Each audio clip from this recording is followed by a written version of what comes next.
Eight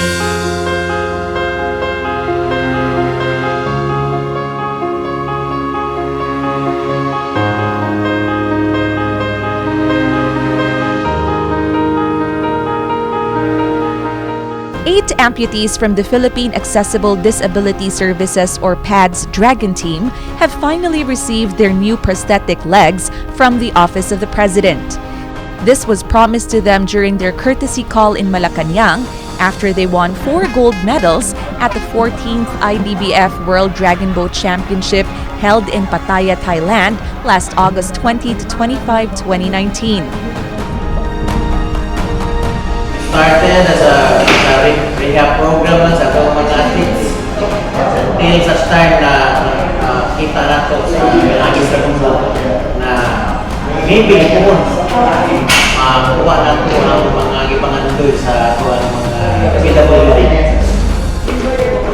The prostheses were made by Autoboc Philippines, the same company which provides prosthetic limbs to amputees from the AFP.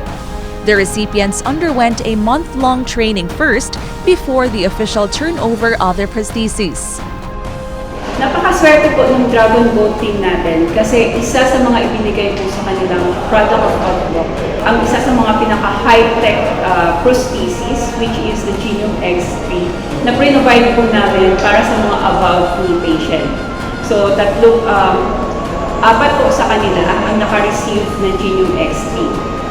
This Genium X3 po ay isa sa mga knee joint ng Autoboc, which is a microprocessor controlled knee. Pag sinabi pong microprocessor, meron po siyang sensor na nakalagay sa loob ng knee joint na siya po, ang kaibahan niya sa mechanical knee joint is kapag ginamit ito ng patient, mariresemble nito yung normal gait pattern ng individual. So, ibig sabihin nun, mas magiging near to normal yung walking, lalo na kapag na-train po natin yung patient. At present, the members of PADS Dragon Boat team are currently training for the World Cup of Nations Dragon Boat Championships to be held in Hong Kong, China, but the final date of the competition will still depend on the developments of travel restrictions.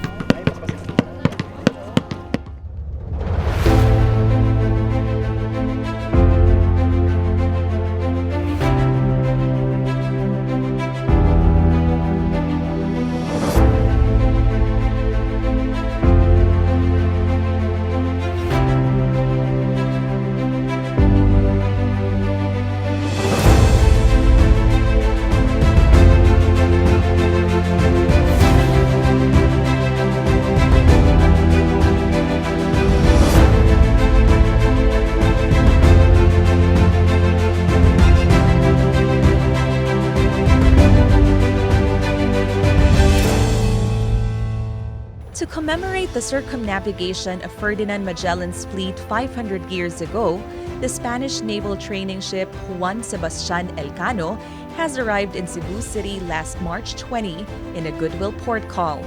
The 113-meter-long Spanish ship was built in 1928 in honor of Elcano, the captain of the last exploratory fleet who took command of the expedition after Magellan died in the Battle of Mactan in 1521.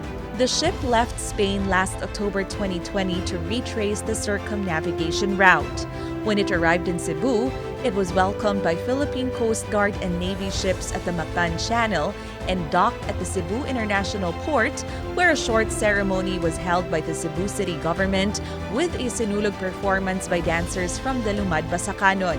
However, the Spanish crew of the Elcano stayed on board the ship due to COVID-19 safety precautions.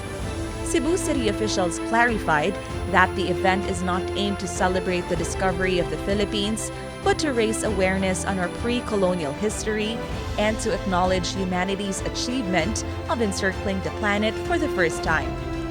This is Andrea Patenya Matthew for MyTV Cebu.